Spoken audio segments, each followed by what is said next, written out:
بسم اللہ الرحمن الرحیم۔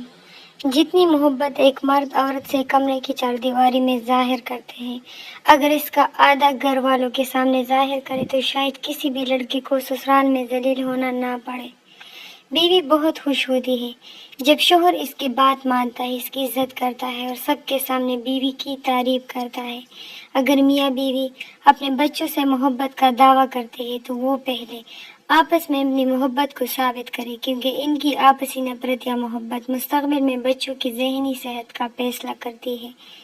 پتہ ہے سب سے بیوقوف مرد وہ ہے جو اپنے گھر کا ہر رشتہ نبھاتے بیوی سے اپنا رشتہ کمزور کر لے۔ جو مرد بیوی کو دبا کر رکھتے ہیں، انہیں اوروں سے تو داد مل جاتی ہے مگر اپنے ہی بچے ہلاک ہو جاتے ہیں۔ باہمی عزت و لحاظ سے رشتہ چلے تو زندگی پر سکون رہتی ہے۔ ہر وقت ہر بات کو انا کا مسئلہ نہیں بنانا چاہیے۔ بیٹیوں کے ارمان تو ماں باپ کے گھر میں پورے ہوتے ہیں، سسرال میں تو صرف ضرورتیں پوری ہوتی ہیں۔ عورت ہی عورت کی خوشیاں کھا رہی ہے، کوئی بہو، کوئی ساس، کوئی ننند، کوئی بھابھی اور کوئی سوتن کی صورت میں۔ سسرال چاہے کیسا بھی ہو میری بہن، مگر شوہر غلطی پر ڈانٹنے والا نہیں، سمجھانے والا ہونا چاہیے۔ میری بیوی کروڑوں میں ایک ہے کیونکہ وہ میری پرواہ میری ماں کی طرح کرتی ہے۔ جو میاں بیوی آپس میں زیادہ بات چیت نہیں کرتے، ان میں دو باتیں جنم دیتی ہے، بلا وجہ کے جھگڑے اور ایک دوسرے سے دوری۔ عورت اس مرد سے محبت کرتی ہے جو باتیں خوبصورت کرتا ہے، کوشش کرے کہ جیون ساتھی بنے اور ہر مصیبت میں ایک دوسرے کا ساتھ دے۔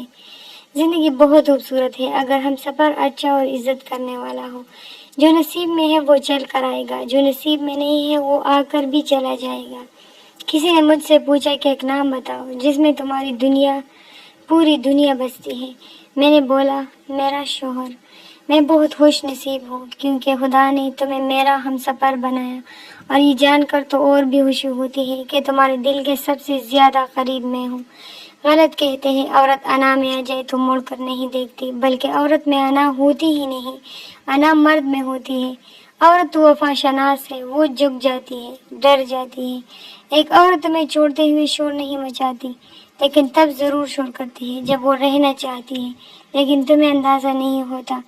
آج کل والدین کو بیٹی بیاہنے کے بعد بسانی بھی خود ہی پڑتی ہے۔ بستر کی بات آئے تو کوئی ذات بھی نہیں دیکھتا، نکاح کی بات آئے تو نسلیں یاد آ جاتی ہے۔ جو اصل خاندانی مرد ہوتے ہیں وہ لڑکیوں کے ساتھ سے نہیں کھیلتے بلکہ نکاح کرتے، اس لیے مرد کبھی مجبور نہیں ہوتا، بس پاگل کر دیتا ہے یا ہوتا ہے۔ یہ تھی ہماری آج کی کچھ اقوال جو میں نے آپ لوگوں کو سنائے، یقیناً آپ لوگوں کو بہت پسند آئے ہوں گی۔ اگر اس میں سے کوئی بھی اقوال پسند آئے ہوں تو ویڈیو کو لائک ضرور کیجیے گا اور چینل کو بھی ضرور سبسکرائب کیجیے گا۔ ملتے ہیں نیکسٹ ویڈیو کے ساتھ۔ اللہ حافظ۔